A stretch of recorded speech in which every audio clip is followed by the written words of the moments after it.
Hey everybody, it is Rick. We're here with week 3 reviews from the month of November. We're going to dive right in. Only have 4 titles to talk about, and they're all on physical media. Finally doing what I said I wanted to start doing. Watch some of the titles I own, figure out if they're going to stay on the shelf or go vamonos. Vamonos? Let's go? I don't know. So let's dive right in. The first thing I watched was Shadow in the Cloud. This being I believe a 2021 film. 2020? 2021? Phil says 2020, but I thought it came out this year. Anyway, Shadow in the Cloud, a monster movie set during World War II with the ever awesome Chloe Grace Moretz. What could possibly go wrong, right? So the movie is a very low budget B film. Tries to be serious with itself, but there's just corny CGI and really far-fetched, unbelievable action sequences that weren't unbelievable in a good way, just eye-rollingly unbelievable for me personally. I was more interested in the film when it was just Chloe Grace Moretz in like the little small cockpit underneath the plane, interacting via the intercom and trying to figure out what she sees in the distance. And there was like a good mystery built up, and there's all this chaos going on in the plane above, and that was fun. But then the movie goes off the deep end like very quickly once she figures out what's in the difference and what's in the distance, and that's when the movie just lost me. Fine for a one-time watch. This is not staying on the shelf. This is going bye-bye. Nothing I would ever rewatch. I gave Shadow in the Cloud 2 out of 5. Not really a fan. Like I said, it got way too ridiculous, and it's only 82 minutes long. And that's probably why I picked it to watch it the day I did, honestly.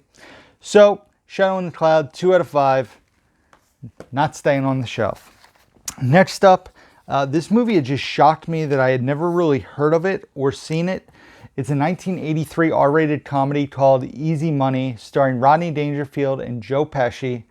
And this movie was just a very disappointing watch, and now I guess I know I had never heard of it, personally. The humor just was pretty much non-existent. I mean, obviously, Rodney Dangerfield is always funny being Rodney Dangerfield, but that kind of like wears out its welcome pretty quickly. Also, Jennifer Jason Leigh plays his daughter in the movie. She's in a very small role. Like I said, I don't have much to say about this one. He's like a gambling addict, and he takes pictures of kids like he's a child photographer and gambles away all his money. And I give it a 1.5 out of 5. Easy Money, not staying on the shelf, was not for me. And I believe this is out of print, so it goes for a little bit of money, which would be nice. But yeah, Easy Money. I can't recommend that one personally. I know some people commented on my Instagram post saying they loved it. It's just not for me personally. Next up, this movie shocked me, and the reason I watched this movie is because it actually made me be able to eliminate one of my lists. Although that'll change this coming weekend when his new movie comes out, which I'll hopefully watch pretty quickly because I'm very excited about it. But this is the only Jonah Hill movie I had never seen, and he's only in the first scene of this movie, and that's it. But it's a movie called 10 Items or Less, which stars Morgan Freeman and Paz Vega, who's in Spanglish. So Morgan Freeman is billed as him in this movie, essentially playing himself for the most part, or a fictionalized version of himself. He hasn't been in movies in many years. Comes back to do a small movie, and he's going to be a manager at a store in the film. So he goes to this Spanish market, Latino market, and he's going to shadow the store and start shadowing Paz Vega, and is fascinated by how she operates, how she talks to customers, and how she acts. The opening scene in the film is pretty great. It has Jonah Hill driving Morgan Freeman to the to the market, And they're riding in a car, and Jonah Hill thinks that Morgan Freeman's character is the person who narrates Titanic on audio tape. So he puts in the audio cassette, and he wants Morgan Freeman to do the dialogue from the cassette. And Morgan Freeman explains to him that's somebody trying to imitate him, and he explains how he would do it. And it's just a really funny scene, and you can tell Jonah Hill's like genuinely excited to be in the scene with Morgan Freeman and like fangirls out, but I think that's probably how he really reacted. So I enjoyed that quite a bit. Morgan Freeman's character really takes a liking to Scarlett, and that's Paz Vega's character. And they basically go on a mini adventure after her shift at work's over. He doesn't have a ride because Jonah Hill's character never shows back up. So he helps her like go confront her ex. She goes on a job interview and other minor events. And like Morgan Freeman just lights up the movie. Like he does such a good job in the movie. And it's very low budget. It's like an 80-minute movie, but I was sucked in. Like the movie did so good sucking me into it. I was enjoying it. Paz Vega and him have great chemistry on screen together. Jim Parsons from Big Bang Theory is in a small scene as well. That was pretty fun to see. Like I said, a bit bummed Jonah Hill was only in one scene, but the scene was super funny. And I enjoyed this movie quite a bit. I gave 10 Items or Less a 4 out of 5. Honestly, this probably won't stay on my shelf. Bobby Cannavale is in it as well. I wanted to mention that.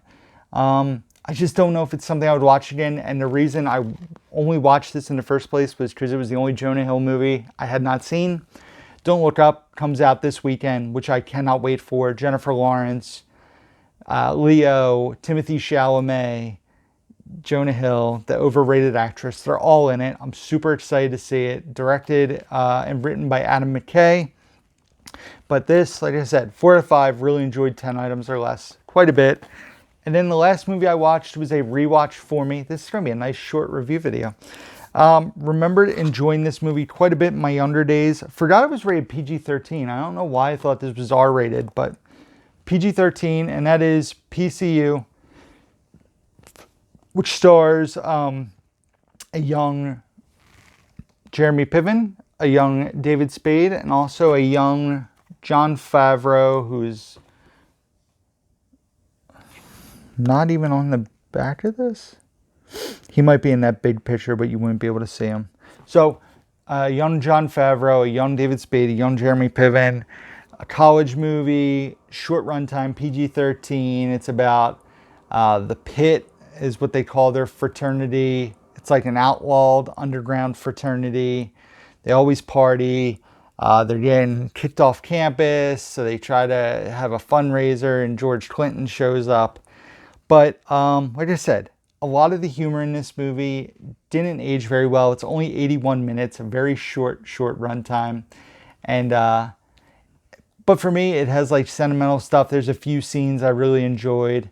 The whole scene with You Don't Wear the Shirt of the band you're going to see in concert, which people still talk about to this day, some 27 years later. But Jeremy Piven shines brightest in this movie. David Spade plays a snarky character, which is pretty perfect for David Spade. Almost like a younger Richard from Tommy Boy. But PCU, 3.5 out of 5 for me.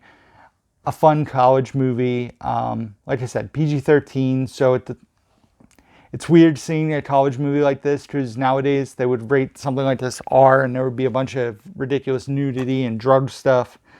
And even though there's some of that in this, the movie kind of like shies away from it. So PCU, 3.5 out of 5. And that is it, guys. That is it for November Week 3 reviews. So thank you guys for watching. Hopefully you enjoyed this video. If you did, give it a thumbs up. Hit the subscribe button, hit the bell notification, and then be sure to check out the description box down here, down below. You can find links to my Facebook, Instagram, Twitter, Letterboxd, where I rate and review all the movies that I watch, as well as my Blu-ray.com profile, my eBay store, my Amazon wishlist, P.O. box, email address can all be found down below, guys. And that is it. So thank you for watching. Have a great day. Until next time, who's down to movie?